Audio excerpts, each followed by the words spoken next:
Hello అండి అందరికీ. గులిబిందెలతో చేపల పులుసు ఎలా చేసుకోవాలో చూసేద్దామా? గులిబిందెలు అంటే ఎంతమందికి ఇష్టమో ఖచ్చితంగా కామెంట్ చేయండి. నాకు అన్ని రకాల చేపల పేర్లు తెలియదు కానీ కొన్ని అయితే తెలుసనమాట. వీటినైతే గులిబిందెలు అనేసి అంటారు మా దగ్గర. మీ దగ్గర వేరే పేరుతో పిలిస్తే ఖచ్చితంగా కామెంట్ చేయండి. ఈ గులిబిందెలు ఎవరైనా తినొచ్చండి. కొంతమందికి సముద్రం చేపలు పడవన్నమాట. అలర్జీస్ అలాంటివి ఉన్నవాళ్ళు తినరు. కాకపోతే గులిబిందెలు సముద్రం చేపలైనా సరే తినటం వల్ల ఎటువంటి సైడ్ ఎఫెక్ట్స్ ఉండవంట. పచ్చి పొరటాలైనా సరే గులిబిందెలు తినొచ్చు అంటారు కదా! ఈ గులివిందల్ని ఫస్ట్ అయితే నీట్‌గా వాష్ చేసేసుకొని వాటికి కొద్దిగా ఉప్పు, పసుపు అయితే పట్టించుకోవాలి. ఆ తర్వాత ఏ గిన్నెలో అయితే మనము చేపల పులుసుని చేయాలనుకుంటున్నామో అందులో కొద్దిగా ఆయిల్ వేసుకొని, ఆయిల్ వేడెక్కిన తర్వాత ఉల్లిపాయలు, పచ్చిమిర్చి వేసుకోవాలి. ఇవన్నీ కొద్దిగా ఫ్రై అయిన తర్వాత కరివేపాకు కూడా వేసేసుకొని బాగా ఫ్రై చేసుకోండి.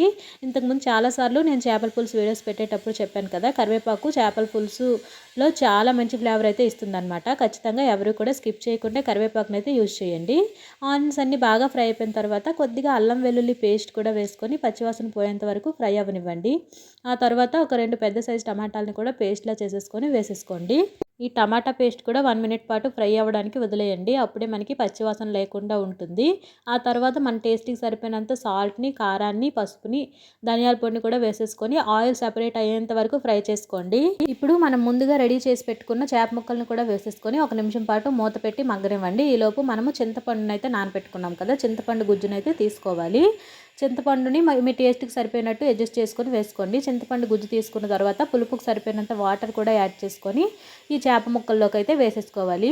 చింతపండు గుజ్జు వేసిన తర్వాత మనం గరిటె పెట్టి పదే పదే కలపాల్సిన అవసరం లేదండి.